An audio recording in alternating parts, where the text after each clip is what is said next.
Just from a high level and backing up a bit, when the internet was conceived, commerce wasn't even a thought. In fact, consumers in the US could not use the internet legally until 1991, when we passed a Telecommunications Act. I was surprised to Steve Case reminded me of that when he gave a presentation about a year ago. And so the payments part of the commerce platform was never built into the internet from the beginning, from the get-go. No one thought commerce would take place and so what happened is commerce evolved with traditional credit cards, debit cards, and so forth. Now we are seeing the payments platform, the financial services infrastructure being built into the ecosystem. It's called DeFi, decentralized finance, thanks to blockchain technology. And we do believe, we're not a Bitcoin maximalist firm at all.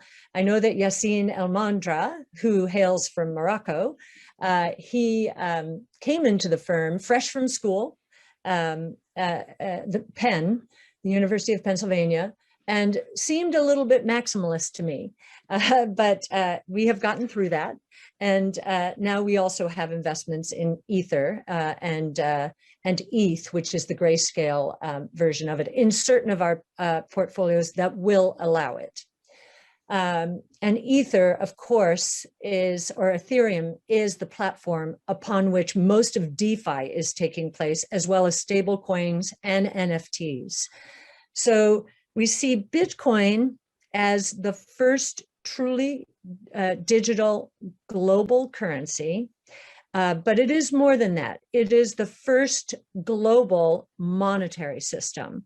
And my mentor and now friend, Art Laffer, who was educated by Robert Mundell, who won the Nobel Prize in Economics for global monetary theory, we took him through our first white paper on Bitcoin. This was in 2015.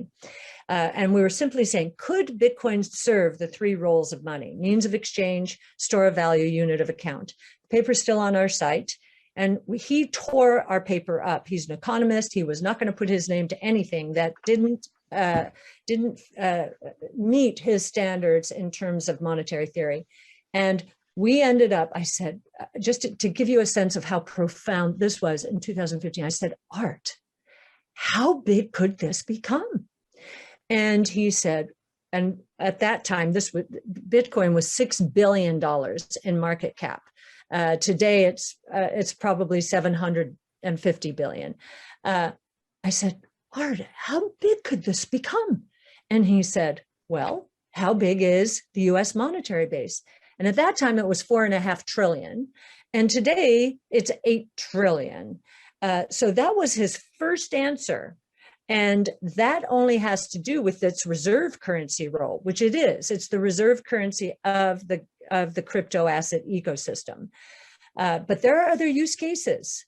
And we believe that ultimately everybody, every high net worth individual will take out at least 5% or put 5% of his or her assets in crypto, probably Bitcoin getting the lion's share because it is the most secure network. It is the most secure network, bar none. Ethereum has been built primarily on GPUs, not ASICs like the Bitcoin blockchain. So for DeFi, it's fine. For, you put up collateral. There are a lot of safety measures on it. But for network safety, pure and simple, where you want that insurance policy, Bitcoin is probably going to get it.